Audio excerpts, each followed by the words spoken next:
Hello ভাইয়া, কই তুই? বন্ধুদের সাথে ঘুরতে আসছি। কেন, কি হয়েছে? তুই তোর পকেটে কি রেখেছিলি? কেন, তুই আমার পকেট চেক করেছিস নাকি? আরে শোন তো, কি বল।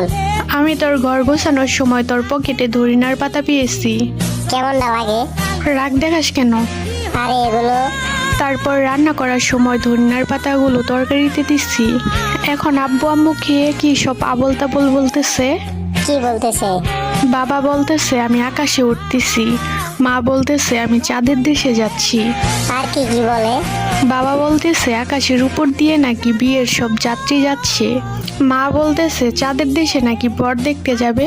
আর কিছু বলে নাই? বলতেছে তো অনেক কিছু। আচ্ছা, বাসায় কি তেঁতুল বা লেবু আছে? ফ্রিজে লেবু আছে।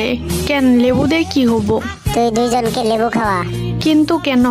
বেশি কথা বলিস না, যা বলতেছি তাই কর। আমি বাসায় আসতেছি। আচ্ছা ঠিক আছে, তাড়াতাড়ি আয়। আসতেছি। ওই ভাইয়া, তাড়াতাড়ি বাড়িতে আয়, আমারও জানি কেমন কেমন লাগে এখন। তুই ওই খাবার খাইছস নাকি? তোর সাথে কথা বলতে বলতে খাইলাম। কাম সারছে রে।